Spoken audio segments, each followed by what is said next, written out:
He wants to jump 1,000 cars. Sir, you have 1,000 cars.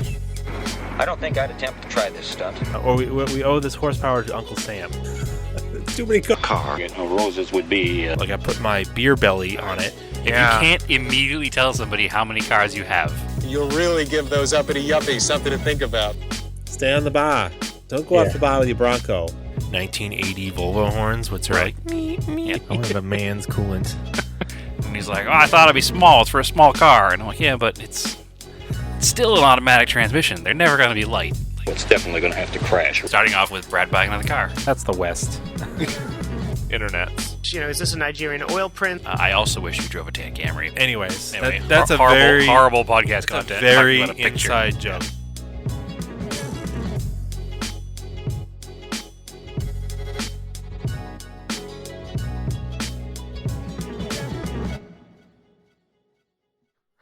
Welcome to another episode of Auto Off Topic. How are you, Brad? I'm wonderful, Andrew. How's life in the Great White North? It's not much snow. It's kind of a mild winter, so.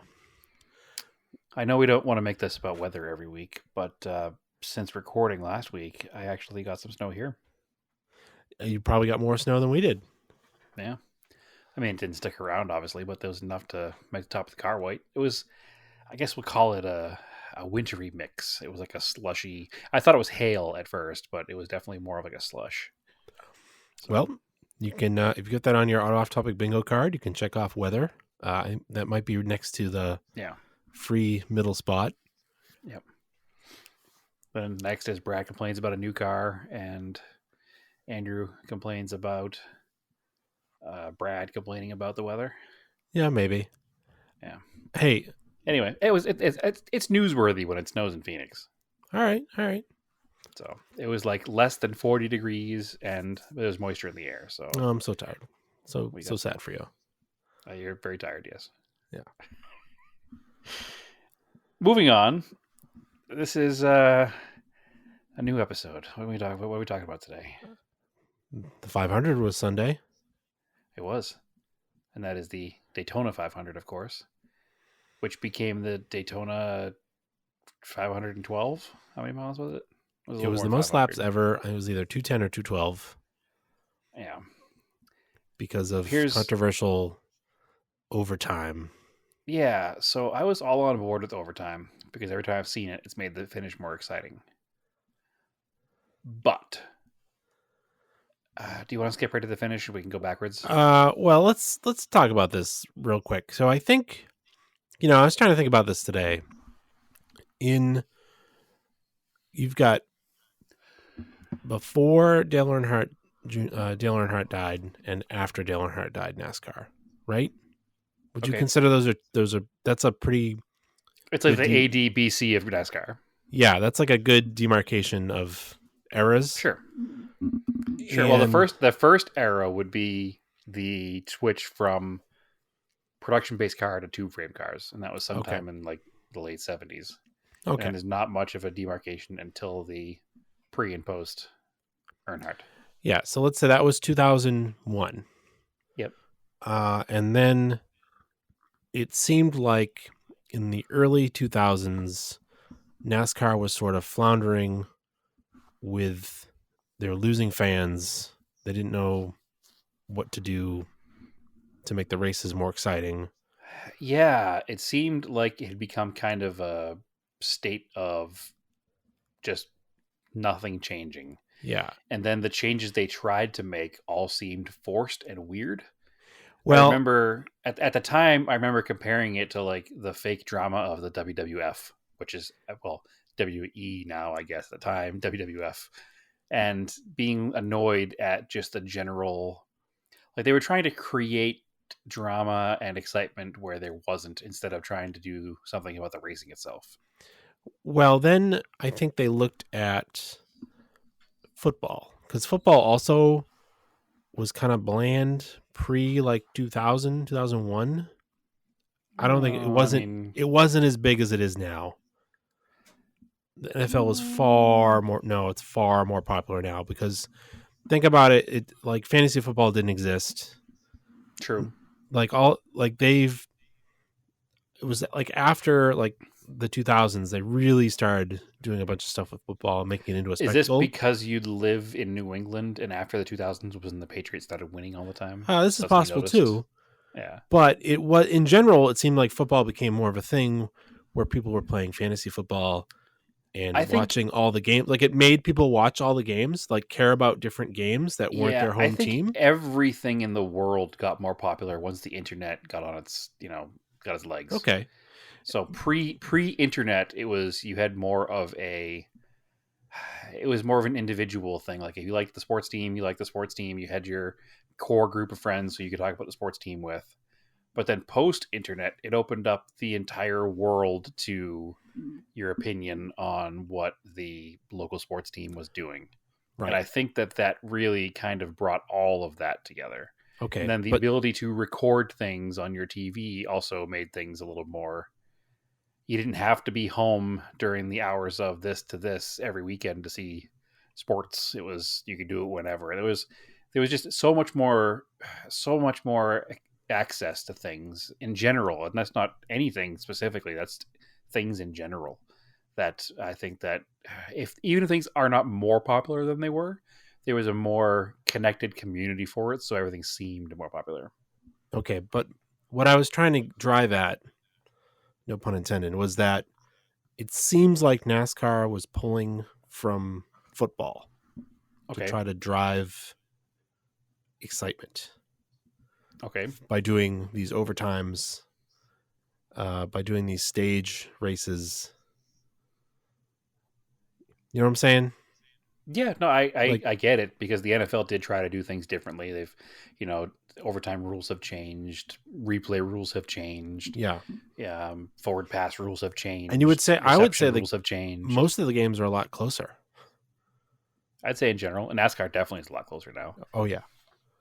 I think what's made NASCAR closer, there's two things that made NASCAR closer. There's the stage racing. And then on top of that, the lucky dog rule. And it's a combination of those two things. So when you have stage racing and you have the lucky dog rule, so every yellow flag, the person who is the first car a lap down gets their lap back, right? So each yellow flag that happens, and each stage has a yellow flag at the end of it. So you automatically get that. So it used to be that a third through the race, you would have, a third of the field was a lap behind. And now you're watching, and the only cars that are a lap down are the ones that are damaged and can't keep race speed or behind the wall for a long time. Yep. If you lose one lap now early enough in the race, it's not a big deal. You'll get it back. Yeah, and I don't really have any issue with that. I mean, No, I fully support the stage racing. It makes every race into some sort of a sprint. You have that moment of excitement 3 times in the race where, sure, it's not the finish of the race, but those stage points add up a ton. So they try real hard to get their stage points. But there's also the additional strategy of, do you move to the front and try to get the lead for the end of the stage? Or do you drop back and take your pit before the stage so you can stay out after when everybody else is pitting? So it's always that strategy is a huge part of it now too that didn't used to be. Yeah, and you've got an endurance race with sprint races in it. That's what I mean. It's there's always something going on, whereas it's not just 3.5 hours and 500 laps and then there's a finish. You could theoretically have a very clean race without cautions, and then nobody gets bunched back up, and then somebody drives away. Which is part of what I'm saying with the stage, is that it keeps the field tight. Yeah, there was these invented cautions is basically stage racing. Yep. But I've done it in the past too with competition cautions also, just to try to push the field back up. So yeah, and I've seen, people are like, well, if they didn't have these, like, one person would just drive away. It's like, well, yeah, I guess that was part of racing, but it turns out that's not very engaging for fans. It's right, unless it's your guy, but it's incredibly boring for TV if that just happens every week. And it doesn't, if one guy was doing it a lot, like say, for example, when Gordon was on top, he would often do that for many races during the season, and people were like getting sick of it. Yep. That's what I mean, lost a lot of fans was that. Yeah. I mean, you still kind of have that with a couple drivers, but there's a little more of a chance for somebody else to win. With the stages and yellows, you get a little less of that. You have a few of the drivers who always seem to be at the front, and you can't seem to get a race without them in contention most of the time. Unless Well, then they're good drivers and they have a good team. That's part of the game as well. Yeah, 100%. But what I'm saying is that it's less of a chance of them winning as much as they would if there was just 500 green flag laps and they were 28 seconds ahead of second place. Yeah, so I feel like this method or these rules do give chances to lesser teams and lesser drivers that may not have as good of a car, but it gives them a chance to get up front. No question. You see a lot more rookie teams doing well during the year than you ever have in the past. Yeah. And I don't know if it's a part of that or if it's a part of the fact that the cars are more evenly matched now, or there's less skirting of the rules that they used to be, and the more money wins all the time. But I think that a lot of it has to do with this stage racing, and on top of that, the lucky dog rule. So I'm a fan of both of those things. I don't hate it. I know it has some detractors, but I don't know. You can try some stuff. But everything does. You can't make a change in anything without people complaining. So people want the old way. Whether the old way was better or not, or if it's debatable, you're never going to please everybody. So you might as well not even try. So you can't change something and expect everybody to be like, "Oh, that was great," because somebody's going to be like, "The old way sucked, but I like it better." Yeah, just because they want to be annoying about it. Every major racing body has some sort of gimmick. F1's got gimmicks. World Rally has like the power stage at the end. Like there's, I don't know. IndyCar has the push to pass thing. You can't, because in the end, it's a fan sport that they want fans. Yep. So if it's not exciting to fans, then nobody's going to show up. If nobody's watching it, there's no sponsors. If there's no sponsors, there's no racing. I mean, look at what IMSA's done with Balance of Performance. Yeah. And the Rolex 24 was the most attended one ever, this past one.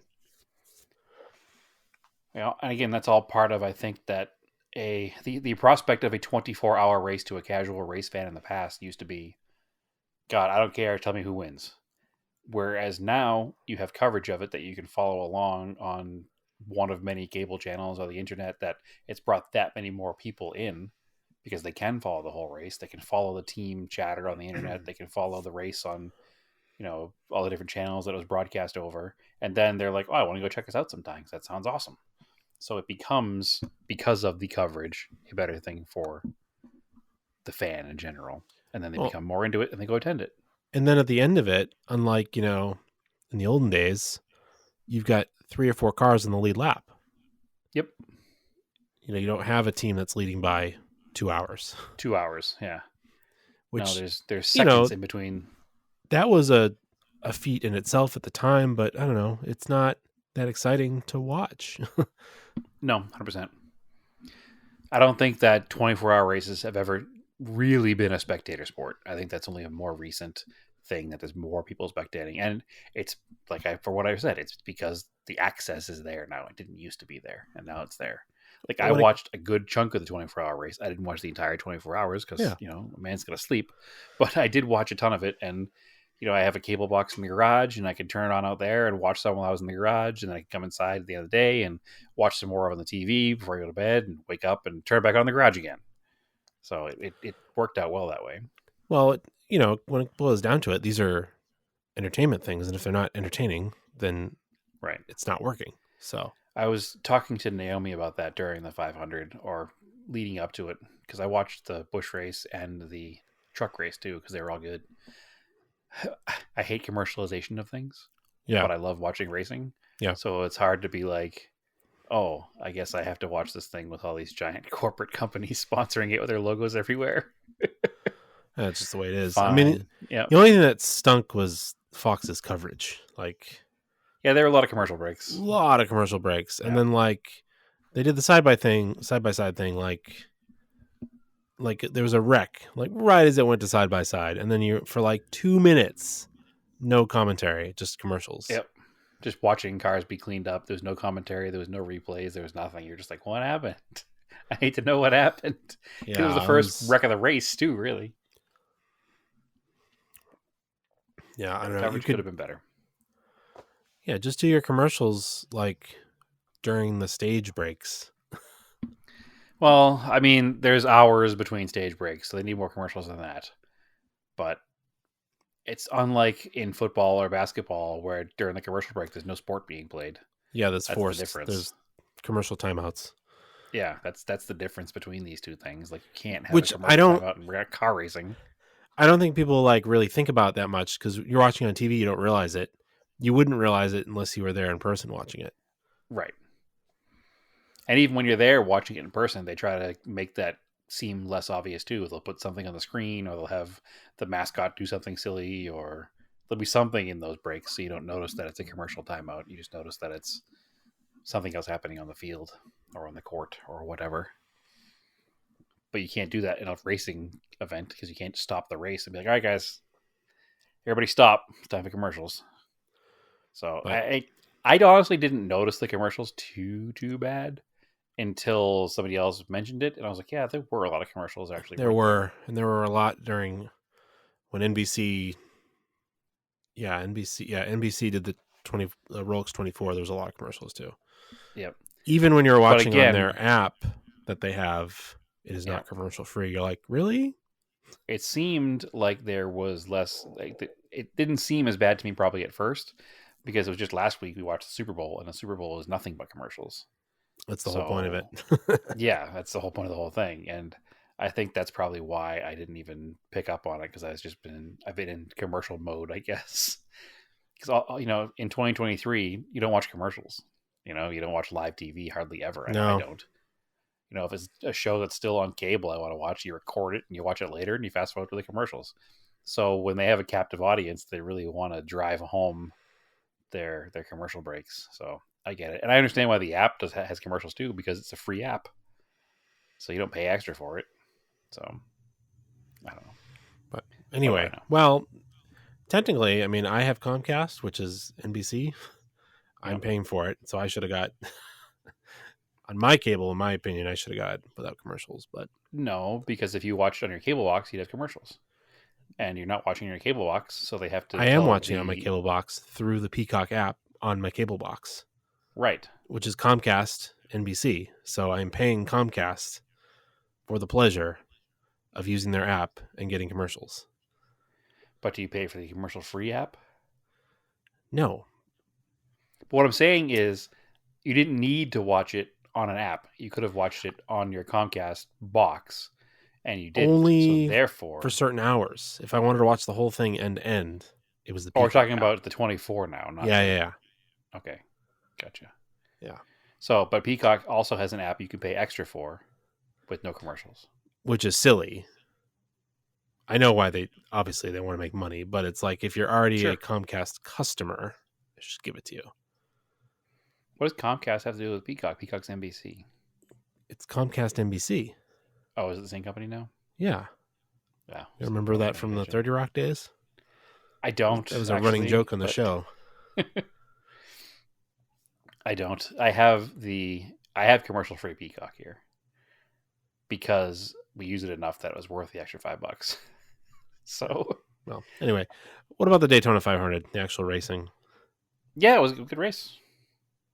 I enjoyed it. There were more lead changes, I think, than ever.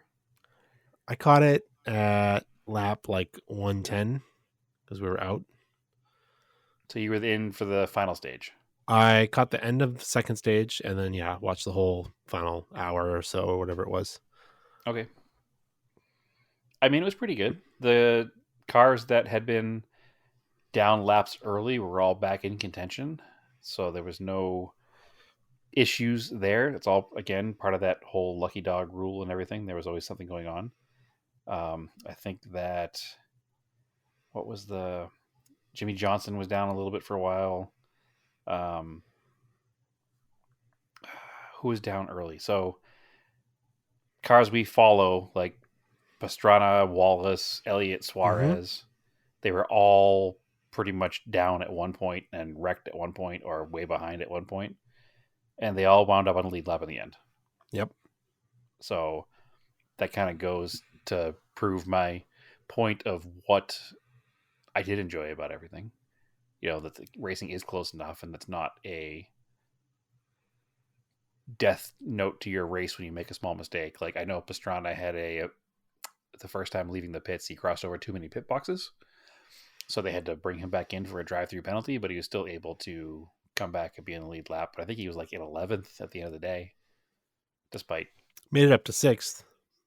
Yeah, despite causing the last wreck, or being a major factor in the last wreck, not causing it, but he was definitely, if he had more experience, that wreck may not have happened the way it happened.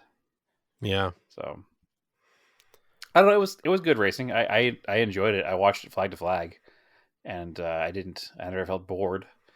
As a NASCAR fan, I could see how a non-NASCAR fan wouldn't have enjoyed it, but I thought it was pretty good. Hey, no wheels have come off.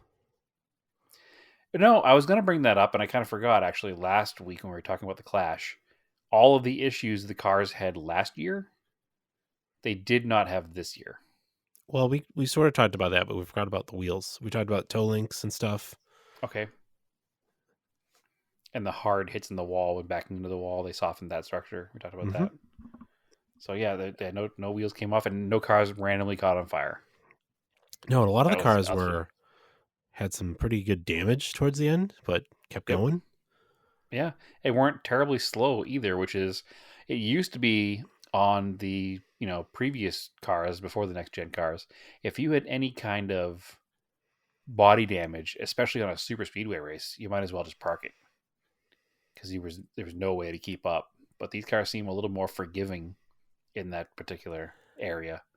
Somebody said the overall speeds were lower, but I don't know. Does it matter if they're doing 180 versus 190? Like, the speeds have been going down in NASCAR for a lot of years because they're trying to keep it safer. I mean, ever since Bill Elliott had his 212 point something mile an hour lap, they're like, all right, I'm going to slow us down a little bit. This is getting a little crazy. So, and that's the whole reason restrictor plate racing exists, because otherwise these cars would be doing 300 miles an hour on this big open tracks like this. So they've been slowed down for sure.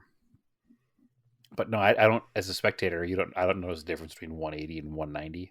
No. It doesn't matter at all. And as long as the cars are close and they're racing each other, I don't care if they're doing 30. Oh, maybe that would be bad. But I mean, speaking of close, nose to tail now feels like it's closer than before. 100%. Like literally 100%. touching. Like, because there's less. So it used to be, again, going back to the old car, they were made out of sheet metal. So the bump draft was a more finite thing. Like, you had to be very precise, and you didn't stay as close, because if you hit their car wrong, you bent your sheet metal and you were no longer in contention, because you either A, blocked your cooling for your radiator and overheated, or B, you bent the car to the point where it was no longer aerodynamically competitive. Yeah, you lose 20 miles an hour.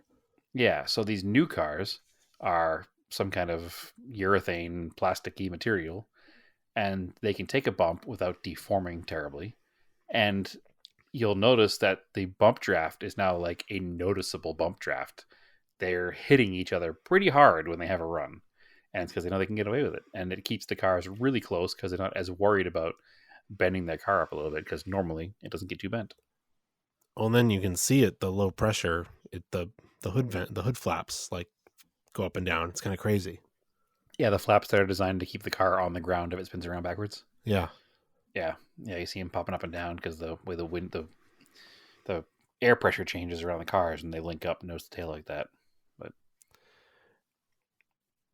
that was also pretty interesting. That it was mostly 2 lanes. Yeah, there wasn't a lot of 3 wide. A couple of times, end of stages, end of the race, there was, but overall, but as soon as somebody got shuffled out, they fell back like 5 or 10 spots. Yeah, you got to be really careful when you pull out a line now. It seems more so than in the past too, because it seems like I don't know if it's just the style of racing now, where they're not letting somebody back in, And in the past, they let somebody back in more, but it just, once you're out, you're out. You can go from first to 20th real quick. Well, I noticed like you had to have a partner to run with, at least 2 or 3 cars to make a run. Well, that's because 3 cars in a row are faster than 1 car by itself, right? Yeah. So it's just drafting in every speed sport, from bicycle riding to speed skating. It's the same. And then we were talking about rules. I don't mind the choose rule. I think that's kind of cool. Nope, I'm into the choose rule. So the choose rule is, they call it a choose cone. There's a triangle painted on the track. Yep. And it used to be that you lined up inside, outside, 1, 2, inside, outside, 3, 4, inside, outside, 5, 6. Now it's, when you get to that triangle in the track, you can choose if you want the inside or outside lane. So the interesting thing about that is, if position 1, 2, 3, and 4 all chose the bottom line, then position 5 is like, well, nobody's chosen the top line. I can take the top line. I can restart this race in the outside pole. So it brought more cars up into the mix that wouldn't have been there, right? Potentially. And the reason that second and third place would choose the bottom line to be behind the first place car would be, hey, we're not going to win the race on a restart here. We know that this car is faster. We'll tuck in behind him, try to get some distance on the field before we start dicing it up to make passes. So it really kind of brings the whole field into a whole different order after every pit stop, or every yellow, I should say. So I'm down with that rule too. I'm still surprised too that, I mean, the overall shape of the cars is basically the same. Yeah. That they make such a big deal out of it, whether it's a Toyota, a Ford, or a Chevy. I was thinking about that during the race. I didn't really understand that. Back in the day I understood it, but now I'm like, yeah. There was times when like a Ford would be faster or the Chevys would be faster. I mean, I'm talking like the late 90s. There are minor sheet metal changes in the shapes, especially of the bumper in the front, which is huge. But I honestly think a lot of that is just the commercialization of... Yeah, they just got to talk it up. The brand name's got to be talked up. And I think a lot of it is because they talk about all the Fords pitting together and the Chevys pitting together. Yeah, it's weird. Together. And I think that a lot of that is because those teams all share tech and, garage space. And, it's maybe your Ford team drivers have a closer knit relationship than a Ford driver and a Toyota driver, just based on being on the Ford team. Like, I don't necessarily know that it mattered as much, because there were a couple of drivers who were like, no, I'm going to pit when I want to pit. And here comes one guy with his Camaro, pit with all Toyotas. What's he doing? Like, I think he's just fine. It is weird because, well, then you've got individual, maybe you've got teams of like one car, 2 car, 3 cars or whatever. And they're, all one make.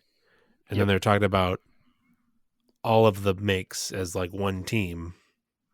It's like, that's kind of weird, but right. Like you have your Penske cars, which happen to be Chevys.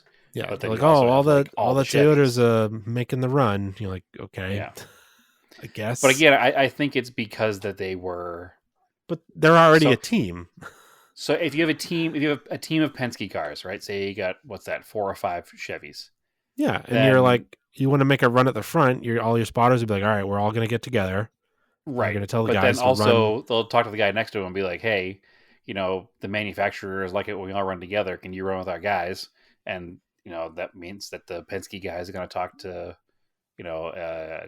another team that runs Camaros. Hendrick, right. Sure. So that way you keep them all in line versus going over and talking to 23XI and being like, oh, we want your Toyotas to run up there with the Camaros because our sponsor's going to love that. Yeah. Because they're not. So there's always going to be some of that. And it goes back to the early days of racing with team orders and whatnot. It's always been, racing is an individual sport, but it's also a team sport. And, we talk about the over commercialization of everything and how much I don't like that and other things. But in NASCAR, it's part of it. And I think that's the biggest part of why you saw that and why it gets talked up, because the commentators know the game. Most of them are old race car drivers. They know what they got to say. And, it's all sponsorship money. I mean, how many old school NASCAR fans, they're like, I want to drive Chevrolets because that's what Dale drove. Yeah. So at the end of the day, there's still that element of it. I don't know many people that run out and buy a Camry because, Bubba Wallace drives one, but I'm sure there's some element of that still. It's just not as obvious. I will say Maybe that if the Toyota ad was kind of cool. Toyota ad was cool. Maybe if Toyota made like a Denny Hamlin edition Camry, they maybe. might, I bet. Yeah. Who knows? Oh, you know what else was interesting too? Tires didn't seem like a huge factor. Not at all. It's weird. Like zero factor. So that's one thing that I noticed, especially towards the end of the race or the end of a run. When they just did gas and goes, you're like, what? Well, the commentators always used to be like, "Oh, this guy's got 7 more laps on his tires, so he's got 5 mile an hour difference." Oh, they're only gonna do left side. They're only gonna do right side. They're only gonna do rears. They were talking about cars that had like 30 lap differences, and they were running side by side without issue. Yeah, it was wild. Like almost the tire wear out until they're gone. There's no degradation as the race goes on. It's like good tire, bad tire. Whereas it used to be like good tire, okay tire, still serviceable tire, bad tire. It doesn't seem to be the same anymore. It's just tire is good until it's not. And there was not a lot of flat tires either. There was no real tire issues at all. I think they had that issue last year, right? Where they're running too low. Last year they would be beating tires like crazy. Yeah. But this year it wasn't an issue at all. I remember last year at the 500 it was, oh, this team car blew a tire. Oh man, their teammate blew a tire. Oh, one more guy out there who's got 2 more laps in those same tires, and then guaranteed that tire is going to go in the next lap or two. And this year, whatever they fixed it because there was no tire issues. And especially a super speedway track that used to be where it was always the worst because, again, that 5 to 7 lap difference on tires made a difference at the end of the race. Yeah. Hey, we got one final restart. The guy on the outside's got 7 less laps on his tires, and he's going to drive away with it. And that just didn't happen this year. So I have to look into what the tire difference is this year because it certainly worked, whatever it was, which is cool. So anyway, it was a good race. Didn't make even the Clash. I mean, the Clash was so short. They didn't make a big deal out of the tires. Yeah, no, didn't even think of it then. But even watching the other racing, like I said, I watched the Busch race and I watched the truck race. Yeah, and they're still running the 15-inch steelies and big sidewalls, and those vehicles had no tire issues either the whole events at Daytona. Interesting. Yeah. So who won, Andrew? It's a good question. Ricky Stenhouse Jr. Yeah, it's like not in the Continental machine. It's not somebody they kind of expected. He was kind of an outside, like a dark horse. I don't know. He's a dark horse. He's been around for a long time. Yeah. I think 2013 or 2012 or so he started racing. So he's been there for a decade. He's got so now a few wins. When I was not watching, so that's why I don't recognize his name. Sure. But I mean, he's driving the 48 car, which is a I apologize. It's 47. Jimmy Johnson's car. Yeah, he's not 48. He's 47. So I'll scratch that. Yeah. JTJ Doherty Racing. Yeah. So that's a basketball player owned team. But that was again because of the stages and then cautions and the overtime. Like he snuck in there and grabbed it. Yep.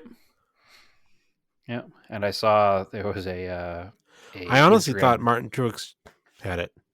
Yeah, he did. I think he had it until a fatal mistake where he stepped out of line and stepped back so far, and then wrecked. Cottonelle is the sponsor of Ricky Stenhouse, and they had a post today about. I was like, this is why I hate NASCAR, because their social media post that I was fed through like some kind of advertisement, a logarithm, was like, man, 500 miles is a long time to sit in the car. I hope we kept his down there comfortable the whole time. And I was like, what uncomfortable ad. And they use the phrasing the down there, and I was like, that's weird. Like, what a strange ad. I guess. Did you see what he did with his trophy where he took it? No. He went to Waffle House with it. Okay. Is there a reason for that? I don't know. Just because? Just because you go to Waffle House down there? I mean, I would. Yeah, sure. I mean, there's been the Stanley Cup goes weird places, so I get that that might too. That's also Fascinating. the trophy is interesting to me too because it feels like it doesn't have anything to do with NASCAR It doesn't. because it's a Harley Earl trophy, Right. and then it's like Thunderbird 1, right? The concept car. It's a Harley Earl design car, yeah. Yeah, but like, what on earth did that have to do with Daytona? I don't know. I'm sure we probably should have looked that up before this episode because I honestly had the same question. I don't know what it has to do with it, but it's always been that Yeah. since 1959. Oh, you know what else was super awkward? The Fox reenactment of like the NASCAR meetings 75 years ago. Oh, that was the one thing I wanted to talk about. It was so awkward. What was going on? So that was super awkward. And then did you happen to catch the greatest lap? No, I missed it. I heard about it and I wanted to see it, but that was kind of weird, right? It was all It was CGI. terrible. It of, was like, terrible. Lap overlays. It wasn't even lap overlays. Were they lap overlays? So Was it? it looked like if you took Gran Turismo 1 Okay. in 1997 and then you just smoothed the car graphics a little bit, so they looked a little more like a cartoon car, but it looked like a bad animation from 25 years ago. It was like, it's 2023 and like Forza exists, iRacing exists. They could have made this look so cool. They could just And paid instead- them to make it. It looked like somebody drew still images of cars and was like running them in front of a piece of construction paper on a popsicle stick. Like, it just looked terrible. I don't know how to explain it. Like, it was awful. Yeah, because what it I was was- supposed to be like lap speed to like lap speed or something. I don't think it was, Was that the idea? because I don't think it was that because they put Dale Earnhardt as the winner. I mean, he doesn't own the lap record at Daytona for lap speed. Weird. I don't know. And they also had like the 1959 car finished like 6 car lengths behind Dale Earnhardt, which wouldn't have happened. So I don't really understand what it was about, but I thought it was going to look cool at least, and it did not look cool at all. It was really bad. It was like what you'd expect NASCAR to do if you weren't a NASCAR fan. You'd be like, yeah, it sounds like something a bunch of rednecks would put together, but yeah, it was pretty bad. So I don't know. Harley J. Earl was the second commissioner of NASCAR. Huh. So I did not know that. Yep. Yeah, the other awkward Fox thing is the superhero drawings of the drivers. Yeah, that's also the same as football. They do that there too. It's so weird. Earl was a close friend of NASCAR founder Bill France, who named the trophy after him as a sign of respect. Huh. So, just the good old boys club. But it's funny, I didn't know that, and when I was a kid, Harley Earl was like my hero. I wanted to be a car designer, and I remember doing book reports and stuff on Harley Earl growing up instead of being a normal kid and doing it about some sports star. But I had no idea that was one of his things. So that explains it. It's the Firebird 1 on top. So Yeah. anyway, that's NASCAR. I'm going to bore everybody too much with our NASCAR recap here. Move on to something else 40 minutes later. Well. Yeah. Yeah. What Project Car updates, huh? Yeah, updates all right. Take it away. Down dates, updates, sideways dates. Just stasis, Stasis? I guess. Stasis dates. All right. So let's see. Corolla was done last time we talked. One thing it was missing was a fuel cap. I put a fuel cap on it, filled the tank for the first time, shut the car off, and it's pissing fuel out the bottom of the filler neck. Took the fuel cap off, stopped leaking fuel. Is the filler neck rotted? Dry rotted? It's not. It looks suspect underneath, like it's been glued in the past. Ah. But that explains to me why there was no filler cap on the car. Because when you pressurize it, it leaks. Oh. Quick tangent. Sure. Not that either one of us need them, I think, but there is a guy reproducing filler necks for first gen DSMs. Like he TIG Interesting. welds the whole thing. It's kind of cool. Interesting. Yeah, I don't need Yeah. one, but Nope, but it is cool that somebody's doing these. Oh, listen, these kinds of things are gonna wind up happening. Like, Yep. parts are becoming not available for a lot of cars, and people are just 3D printing or making from scratch. Or there's ways out there to keep everything on the road. I think, if there's guys still driving 1948 cars, we'll still be able to drive our 1995 cars forever. So no stress. Anyway, so yeah, I took the fuel cap off and it stopped leaking. So I have to decide what's more important to me right now is fixing that or driving the car, because it's going to take the car down for a few days at least, because it looks like I'll have to find a filler neck and whatever or at least some kind of the collar that attaches it to the tank, because it looks like somebody tried to goop it up with glue at one point. So, but it never leaked before, but it also never had a fuel cap before. So I think that pressure it pushed fuel through, and combination of that plus the tank being full is probably why. So I'll run no fuel cap for a little while longer until I get a chance to fix that, because I promised there'd be updates on the Mercor, right? So here's the update in the Mercor. It's all fixed, and it's still broken. Oh boy. Yeah. So I don't know if you recall when I first started working on the car, my thought was that the fuel pump was leaking internally. And everybody said, no, it can't be that. That doesn't happen. I remember it, and I remember saying it's a weird failure if it happened. Right. But so I decided that it was better to change the quick connect ends on it, because they are known to fail. I mean, I wouldn't, if you're going by Occam's razor, the fuel pump would not be my number one thing. Right. So I changed the ends on the lines that go into the fuel pump. They are a Ford design that was used from 84 till 89. They are not great, in my opinion. That opinion might be because I don't understand them, or it might be because they aren't great. So I have never worked on a car with nylon fuel lines before. Everything has always had metal or rubber, or obviously a combination of the two. So looking at this car, I was like, well, all these lines are plastic. I don't know how to fix this. So step number one was to learn how to fix plastic lines. It doesn't make much sense. You basically take your nylon line, and there are two common sizes. There's 5/16 and 3/8. So obviously 3/8 is a larger size and 5/16 is smaller. And you superheat the nylon, and then you push in a barbed end into the nylon and let it cool off. And it's supposed to expand back down to the size of the barbed end you put in. And there are no clamps involved in this process. So it all seems wrong.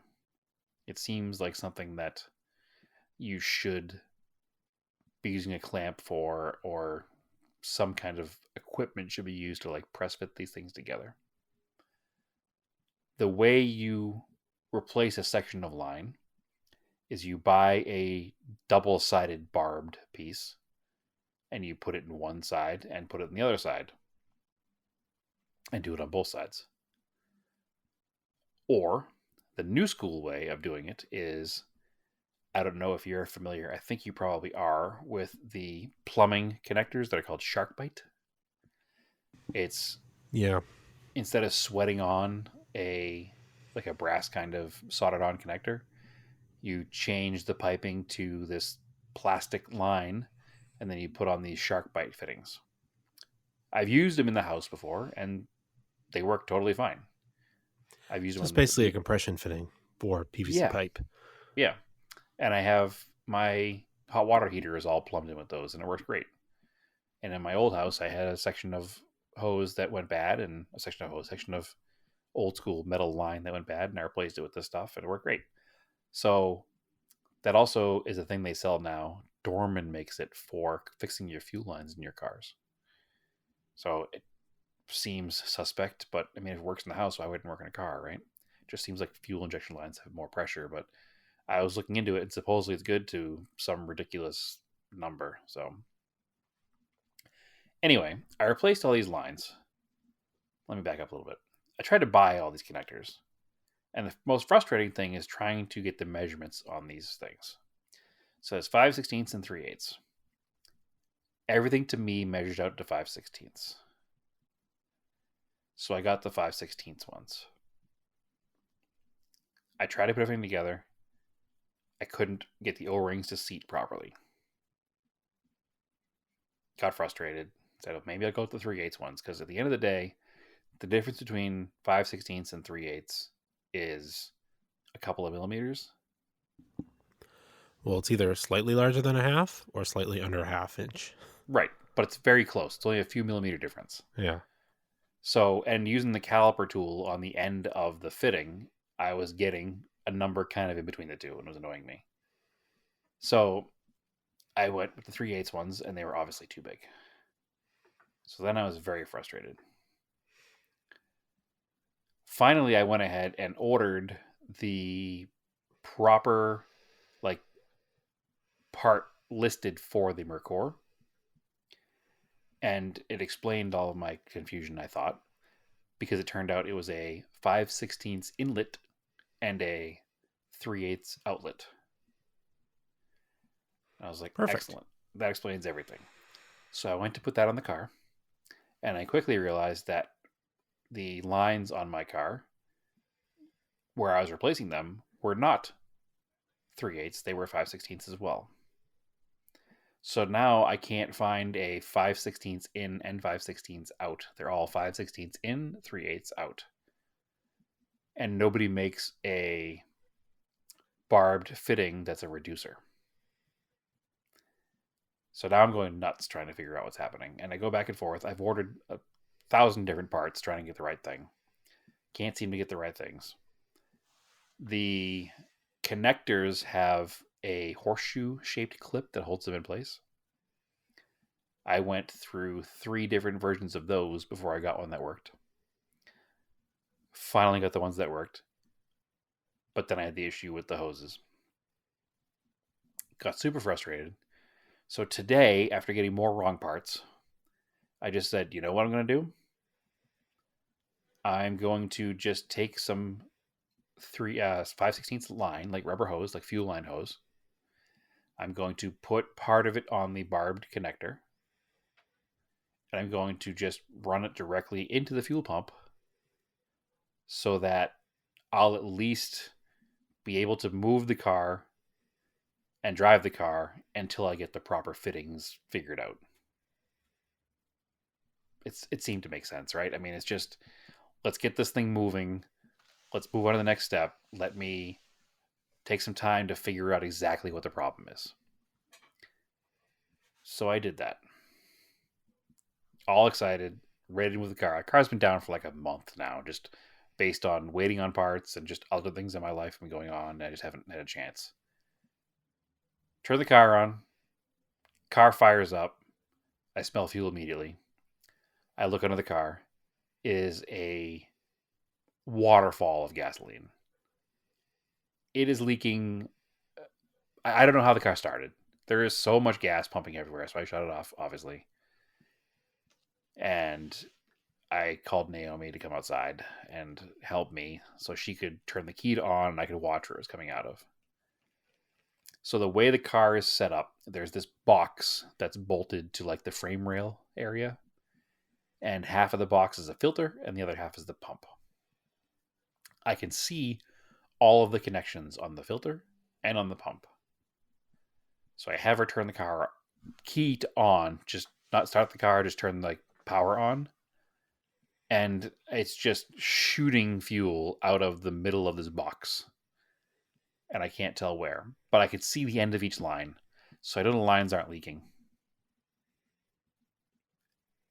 I'm assuming it's coming out of the side or end cap of the fuel pump.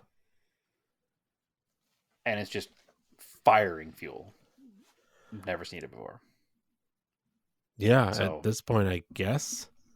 I mean, it's got to be. There's literally nothing else it can be, except for some kind of internal failure in the fuel pump that's just pissing fuel out of every orifice in the end of the pump.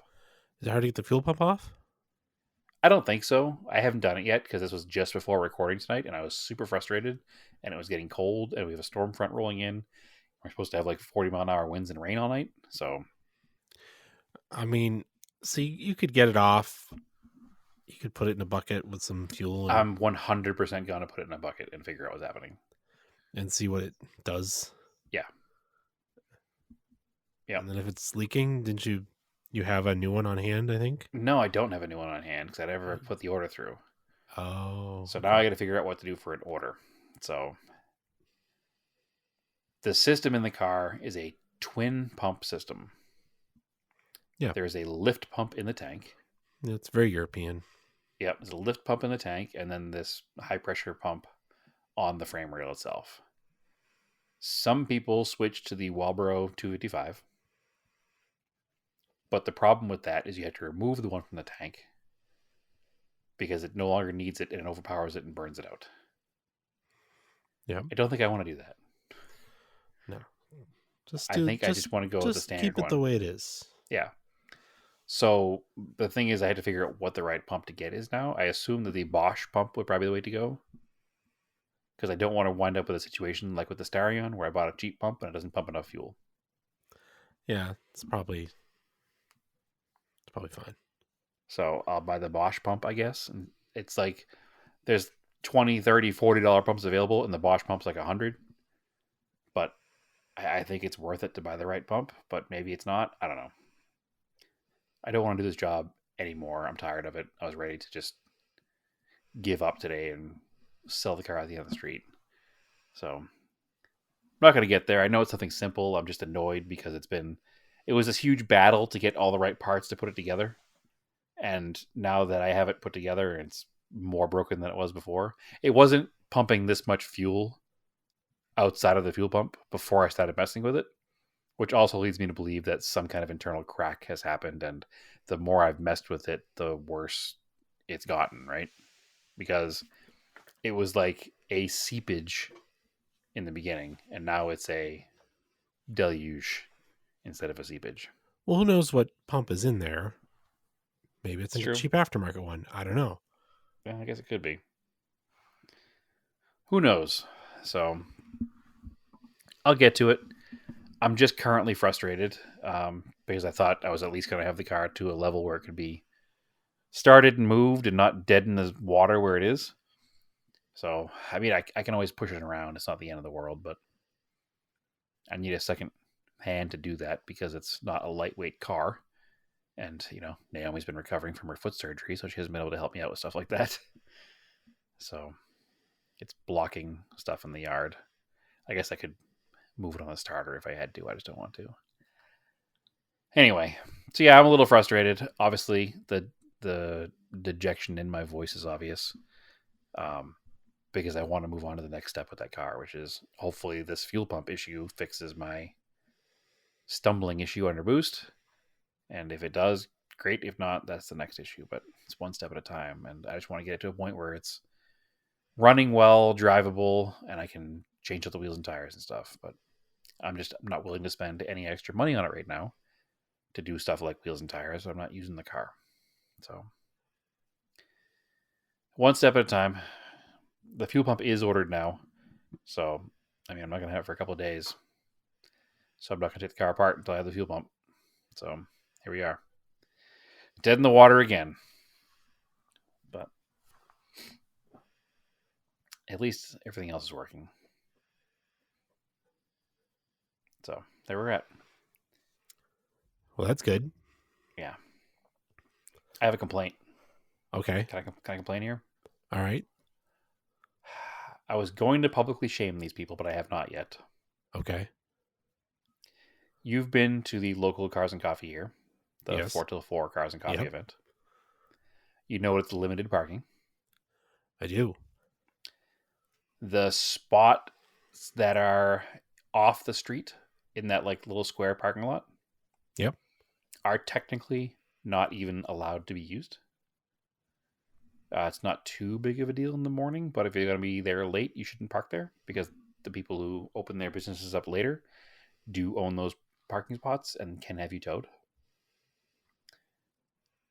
So when you get there and the event starts at 7, and there are 2 more open parking spots on the street, and you go to back into one of them, and you're physically stopped by people because they're saving the spot for their other friends with the same cars.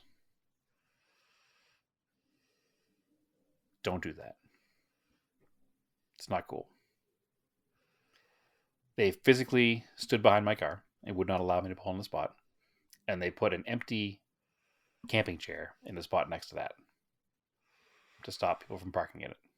Oh. So that other owners of BMW 2002s could park in their spots.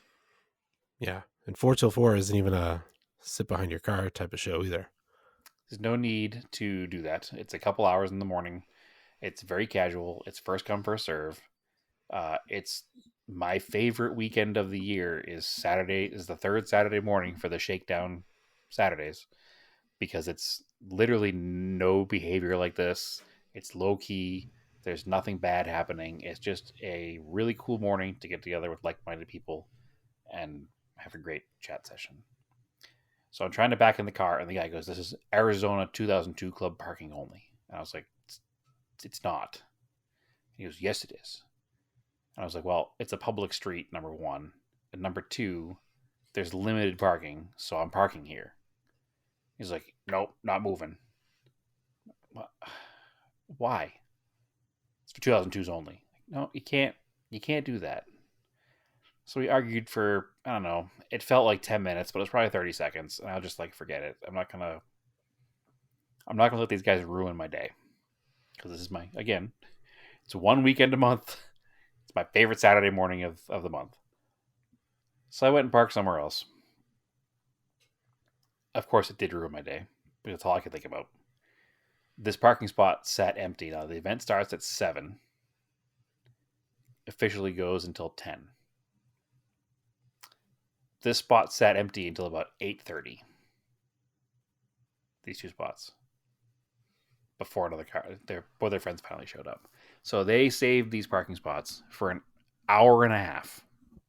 So nobody else could park there. Other people after I got there were less lucky than me because they did not find a parking spot. I was there at like 7:15. More than one person tried to park in this parking spot, and they pointed them around the corner to a side street instead of opening up this one little parking spot. These 2 little parking spots for 2 more people. I took a picture of them all standing over there being dumb, and I was going to post it, and I didn't do it because I don't want to ruin the event in general.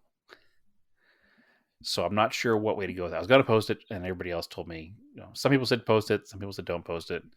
I'm erring on the side of caution. And I'm contemplating, do I send a note to the owner of the place and be like, "Hey, put a thing out there, no saving spots," or something like that, because it's just a shitty thing to do to somebody. In hindsight, are you friendly with the owner? Yeah. Yeah, just mention it to him. In hindsight, these dudes killed the vibe, man. Yeah, they really did. In hindsight, I should have just backed up to the camping chair and just shut the car off. That's what I should have done. I just left it there, partially sticking up the street. Yeah. Yeah. That's what do you do? Ruin your paint? Well, I mean, I would hope they wouldn't touch it, period, because going from a verbal discussion to touching somebody's stuff is, I mean, trust me, my brain was like, I'm going to run this chair over. But, my cooler head prevailed at that point, and I didn't do that. Listen, the past 5 years of my life, I've really been trying to, do this whole, live and let live kind of deal and not get angry and not yell and not... Because, for a long time in my life, I would blow up a bit. And I'm trying not to be that guy. I'm trying to just chill and relax. And ever since the big change in my life it's been talked about before, it doesn't need to be rehashed, I've just tried to be calm. I don't get road rage. I don't get angry. I just try to I try to relax, and it was really challenging because, again, it's my favorite Saturday morning of every month, and it's a really chill place, and it's a really no stress environment, and I got this like instant hit of stress, and immediately I was like, I'm just gonna run over this guy's chair. If you want to park together, you show up together. 100%. Also, don't worry about parking together because what's less interesting than 6 of the same cars in a row? If you want a 2002 event, hold your own event somewhere. Like if you and I are going to a car show, like we'll show up together. If we don't park together there, I don't care. It doesn't matter. Did I park in the show? Okay, that's all I want. Yeah, it doesn't matter. This is not a ridiculous thing. It's not like it's a car show with classes where the judges are going to be coming over to judge all the 2002s at the same time. It's a casual Saturday morning car event. Like, there's nothing official there at all. And I know that we have many other friends who have the same thought. Like, I'm not even interested in going over and looking at a 2002 when it's in a line of 7 other ones. I'll go look at it on its own, maybe. But the chances of me looking at your whole group of 2002s, I don't care. I don't care. I'll look at you from across the parking lot. Like, yeah. Okay, nope. And then it's even worse because they're 2002 owners. So, of course, eventually they all opened up their hood. So all you see is a line of flat hoods facing you. Yeah, because they flip forward. Yeah. Just looks dumb. So they all show off their stock, whatever engine is in that stock thing. Is it M20 or something like that? I don't know if BMW is enough. Maybe some carbs on it. I don't know. Yeah, they all have the same 38. Oh, maybe somebody's got a TII. 38 Weber. Probably not. So anyway, it just frustrated me because it's a 2002. There's a million of them in the world. Whatever. It's a cool car. I like them. I don't want to see a bunch of them parked side by side. If 13 Dodge Colts showed up, I wouldn't want to see 13 Dodge Colts parked in a line unless I went to a specific Dodge Colt show. So it's not anything anti-2002. It's anti-2002 owner, which is a huge cross-section with Corvette owner, it looks like. So it was annoying. I'm annoyed by it. Don't do it again. Please, I'm sure they don't listen to this, but if they do, just don't do it. Just be cool. Next time, I'm not going to be so cool. I will probably just park in front of the spot. Japanese car day. We had a bunch of people, listeners. Yep. All went. Did we all park together? No. Did it matter? No. No. Doesn't matter. We just walked around and talked to each other. Yeah. Does not matter. And that's the other thing. These 2002 guys, like, they all park there together, and not one of them leaves that area. They all just stand around their car like a dummy. No, you got to stand around your car, man, because just in case. Yeah. Just in case somebody might touch it. Or maybe you want to assault someone with telling them about it. Right. Like Mr. ATS or CTS Coupe. You got any questions about the car? No, sir, I don't. I've seen a million 2002s, and you have literally... I saw... You had a little tiny picture of it you shared. Sure. It had fake mini lights. Yep. I'm like, I know that car. I've seen that car. Not that car, but I've seen that car. Right. About 20 or 30 times. That's just there's a formula to make a 2002. Yeah, a set of 8-spoke Rotas and a cheap set of eBay fog lights. And done. Yeah, it's got hella 500s. Yep. Which are maybe it's got Revolution. Maybe it's got Panda Sports. Maybe. No, they were not. They were Rotas. Oh, right really? down the Rotocenter caps. Okay. Yep. So it is what it is. It's funny. A friend of mine arrived after I did, who owns a 2002, and they pointed him right into the spot, and he backed right in. Not his fault. He doesn't know any better. He's not part of the AZ 2002 club, but he had the right car, so they allowed him to park there. Oh, what a jerk. Right. And I was talking to him afterwards, and he's like, yeah, I had no idea. He's like, I just saw it open spot, and I took it, and nobody said anything. He's like, but then afterwards, people were talking to me about the other 2002 owners, and I was like, oh, that sucks. I won't park with those guys again. So he was ticked off about it too. So, and his car deserves to have the hood open because his car is Honda powered. So, oh, that car? Yeah. The green car? Yeah, the green one. Yep. That I saw when we were out there. Yeah. Yes. Yeah, that car is amazing. No, it's what is that, F20C powered? Yeah, so that's cool. not like an average 2002 owner. No. And he, again, had no idea he was part of anything when he parked there. He just saw an empty spot and happened to be next to a couple 2002s. Didn't know that other people had been ushered away from the spot. Well, that's the other problem is that, like, you know, they look down their noses at your Corolla, but it's literally like the same car as a 2002. Oh, 100%. Formula-wise. 100%. All these cars are the same car, formula-wise. I'd have had that conversation too. Like, everybody's like, why this, not this? And I'm like, what does it matter? Like, your 2002, I mean, okay, 2002 has got independent rear suspension. So it's got one up on the Corolla or the Colt. All right, so it's more like a 510. It is a 510. It's the same class of car. And it's just one of those things where it's just... sedan. Yeah. It's one of those things where it's just, they're just being elitist and they're being annoying. And I just wanted to run over their chair. So next time, I won't run over their chair because that's not the right way to do it. But they will were cheap cars for 1 million years. Until like 10 minutes ago. Yeah. They're only recently worth money. The other thing I forgot to mention, after they got in this whole discussion with me, I had to turn around and get out of there. And I'm turning around. And then they all started screaming at me for getting too close to their car when I was turning around. Like, okay, I'm not going to hit your car, guy. Like, relax. Yeah, I'm so mad you let me park here. I'm going to smash into the side of your car. Get out of here. I almost wish I did at this point. Anyway, I was just very frustrated by the whole thing. And I don't like it. So I think I am going to email Nico and tell him what was going on. And then I'm going to arrive a half hour early next month, and just park right in the middle of that one section. Why don't you show up with the 944, and then Jeff can show up, and then you'll find that other person with the red 944. Right. I don't want to be better than them. I want to do it in the Corolla, so they had to stick with this crappy old car and won't even be at their level. I'm sure that's part of the thing too. It's their level of car. It's not a Toyota Corolla. So, whatever. I don't want to cause a scene, but I want to burn them internally. So, Ron said he'd show up with his Riata and open his hood and put a sign in there that says 2002 parking only. Or you should put "Do not touch" all over it. Right, look, but don't touch. Yeah, exactly. More than you can afford, pal. Riata. Yeah. So anyway, that's my rant session about BMW 2002 owners. It was really off-putting. I didn't really know how to properly handle it, and in hindsight, there's a lot of different things I should have done. But I just, at the moment in time, I was like, you know what? I don't want this to be my day. Like, this is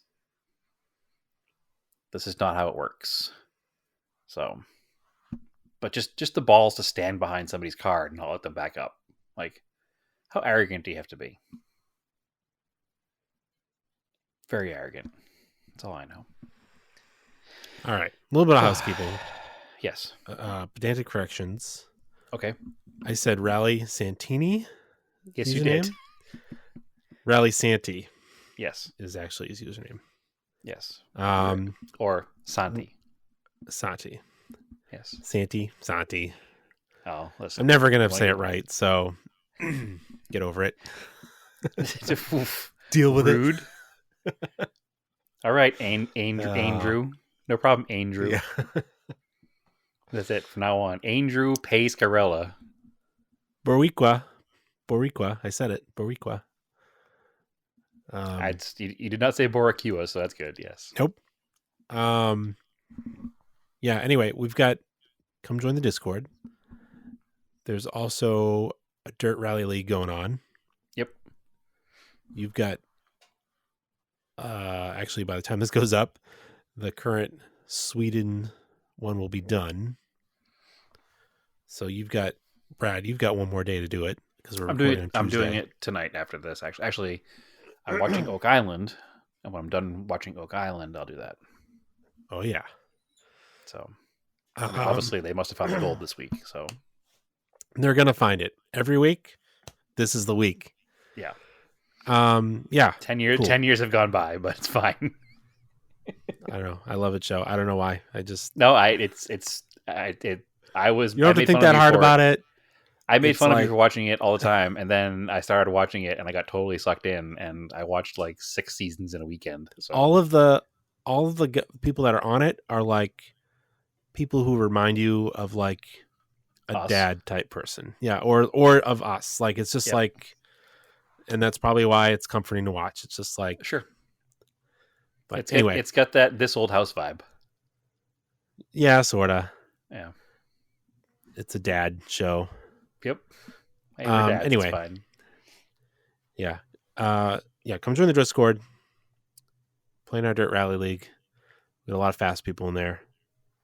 We're trying to get some of the slower people to be faster. We're helping them out. I'm not helping out because I'm one of the slower people. You help me out. I know I'm like dead in the middle lately, so I'm a little better than, not quite last, not quite first. If So you're never not slow, first, never- you're Never slow, never fast. never slow, Sometimes never last. yeah, no, never. Well, hold on, what is it? Never, not slow, not fast. Never first, never last. Yeah, that's There it. you go. Yeah. Let's see. You can follow us on Odd Off Topic podcast on Facebook, Odd Off Topic on Instagram. I am Racing Anger on Instagram. We've got Parked on the Block on Instagram, Parked on the Block on Twitter. Go to the website, subscribe to the newsletter. Yes. Check out- please. Please look at some of the articles. Give us some views. Comment on them. Comments. That would be great. Yep. We're getting comments like when we post them, cross-post them to social media. So that's Yep. good. You've been doing a lot. I've been trying to do some on the weekend and here and there during the week, but you've been doing a lot. That's really cool. Yeah, I've been trying to do a bunch of articles. I have actually going to do 2 tonight before bed, 2 more tomorrow. And I've been posting a ton to our Instagram page and to our Twitter page just to kind of keep it going, making sure we have people knowing that we're there. I've noticed that since I started actively posting on the Instagram page, we've actually gotten a few more followers on both the Instagram page and on the website itself. So that's good. We also take submissions. If you see an interesting car for sale, you're welcome to email it to us through the website or us directly, or message us through any social media platforms. And I will try to remember to give you credit that the listing came from you. I did forget to give Nate credit for sending me that sweet Turbo Capri yesterday, but I fixed that. So Yeah. come and join us. And we've got Scale Autocast, which you've Yes. been carrying that too. But I've got some new stuff I should post over there. Excellent. I have at least 3 or 4 more things in the hopper to go. So you get a couple days. There'll be another one going up tonight. All right, Brad, where can they find you? They can find me all those same places, or if they're really interested in finding more stuff, they can find me at Instagram at TSISS350, where I've been posting a lot of the Corolla on shamelessly because it works and I've been driving it. And even though it's 5 or 6 different colors, it still photographs well. So that's it. All right, cool. So, as always, keep your cars analog and aim for the roses.